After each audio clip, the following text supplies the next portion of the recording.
करता हूं आपका update bye Rahul YouTube channel पर। आज मैं बात करने वाला हूं आरआरबी ग्रुप डी में आईटीआई को लेकर जो मांगे की गई थी उस पर आरआरबी पटना के साथ जो बैठक थी उसके बारे में पूरा डिटेल में चर्चा करने वाला हूं। तो चैनल पर सब्सक्राइब कर देना और यहाँ ये सारी चीजें बताऊंगा।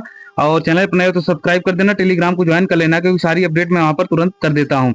यहाँ पर आप देखेंगे उन्होंने एलिजिबिलिटी को लेकर जो सवाल पूछा था, यानी आरआरबी पटना से जब ये पूछा गया कि क्वालिफिकेशन को लेकर कि आप आईटीआई वगैरह के लिए मतलब जो बात चल रही थी, उन्होंने कहा एज पर candidate appointment in level 1 as helper point assist technicians and may be promoted experience hence technical qualification is non mandatory all previous recruitment has been only 10th pass. यानी कहने का मतलब ये है, उन्होंने कहा है कि जो ग्रुप डी वाले होते हैं वो 10th पास मतलब वो टेक्नीशियन का हेल्पर के रूप में काम करते हैं, तो अगला जो प्रमोशन मिलेगा उन्हें जो मिलेगा एक्सपीरियंस के आधार पर टेक्नीशियन बनाया जाता है। तो इसका इसलिए मतलब हाई स्कूल में कोई मतलब आईटीआई होने का कोई भी चांस नहीं है। यानी उन्होंने मना कर दिया है कि आईटीआई हम लागू नहीं करने वाले हैं। उसका कारण उन्होंने बता दिया क्योंकि इन्हें जब जो टेक्नीशियन बनते हैं तो वो अपने एक्सपीरियंस के आधार पर बनते हैं, तो इस मांग को उन्होंने खारिज कर दिया, यानी आईटीआई लागू होना मुश्किल लग रहा है।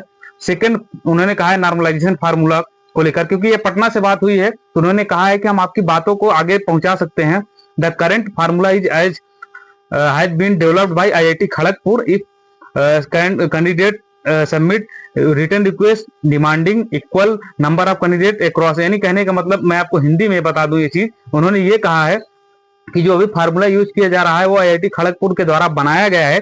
अगर आप अपनी बातों को कहते हैं कि क्वेश्चन का लेवल लगभग जो सभी शिफ्टों में सेम रहे, इन सारी चीजों को लेकर, तो ये बात मैं आपको दिल्ली आरआरबी तक पहुंचा सकता हूं, यानी आरआरसी रेलवे रिक्रूटमेंट सेल और बोर्ड के पास आपकी बात पहुंचा सकता हूं। तीसरा चीज उन्होंने कहा वेटिंग लिस्ट को लेकर, issuing the waiting list had once lets to demand filling the vacancy. इसमें भी उन्होंने वही बात दोहराई है। उन्होंने कहा है कि हम जो है मतलब आपकी बात दिल्ली तक पहुंचा देंगे जो वेटिंग लिस्ट वाली है। अगला जो मैं बात करूं इंक्रीज वैकेंसी, उन्होंने वैकेंसी बढ़ने को लेकर कहा है। मतलब कैंडिडेट ने पूछा था कि भाई 32,000 ही तो ग्रुप डी में वैकेंसी आई है, तो मतलब वैकेंसी बढ़ेगी कि नहीं, तो उन्होंने कहा RRB clarify that the process number of current recruitment will be not increase however regular recruitment is now conduct every year. यानी कहने का मतलब हर साल वैकेंसी आती है तो भर्ती नहीं बढ़ेगी, यानी कहने का मतलब 32,000 पोस्ट ही रहेगी। इसी में आपको मान के तैयारी करनी है, यानी हर साल जो वैकेंसी निकालने का ये प्रोसेस बता रहे हैं, इसकी वजह से इसमें कोई भी चांस नहीं है आपकी वैकेंसी बढ़ने की। उसके बाद कैलेंडर की बात करें, कैलेंडर पे जब इनसे पूछा गया तो उन्होंने कहा है the board assured that the future exam conduct with in 6 month. इन्होंने कहा है कि हम ये पूरी कोशिश करेंगे नोटिफिकेशन के 6 महीने के अंदर आपके एग्जाम कंडक्ट करवा लिए जाएं। यानी कहने का मतलब ये है कि उन्होंने बैठक में बात बोली है कि हमारी कोशिश यही रहेगी कि 6 महीने के अंदर नोटिफिकेशन जैसे आ जाए उसके 6 महीने के अंदर प्रोसेस कंप्लीट करवा लिया जाए, ताकि अगली जो वैकेंसी आएगी उस पर में कोई लेट ना होने पाए। उसके बाद इन्होंने कहा है एज रिलैक्सेशन, उन्होंने कहा है पहली बार 3 साल कोविड-19 को लेकर 3 साल छूट दी गई थी, अगले साल 2 साल दी जाएगी छूट, उसके अगले साल 1 साल छूट दी जाएगी, उसके बाद इसको खत्म कर दिया जाएगा, यानी कोई मैंडेटरी नहीं रहेगा। यानी इसको लेकर आप अपील नहीं कर सकते हमेशा के लिए कि कोविड-19 के लिए हमेशा के लिए आपको एज में 3 साल की छूट मिलेगी। यानी इस साल 3 मिला है तो अगले साल 2 मिलेगा, उसके बाद 1, उसके बाद ये प्रक्रिया को खत्म कर दिया जाएगा, यानी न्यूट्रलाइज कर दिया जाएगा, इनका ये कहना है।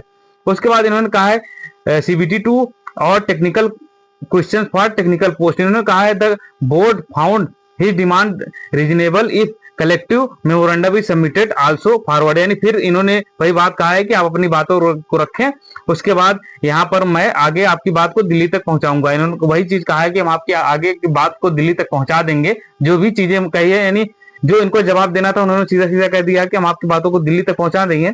बाकी आपका आईटीआई नहीं लागू होने वाला है। दूसरी बात वैकेंसी नहीं बढ़ने वाली है, जो मेजर पॉइंट थे मैंने आपको बता दिया। एज में मैंने बता दिया अगले इस वैकेंसी इस बार शायद आपको 2 साल की छूट मिले, नहीं तो अगले साल 1 साल की, उसके बाद खत्म हो जाएगा, यानी एज में भी आपकी छूट अब खत्म होने वाली है। तो ये पूरी न्यूज थी। बाकी चैनल पर नए हो तो सब्सक्राइब कर लेना। Okay, thank you.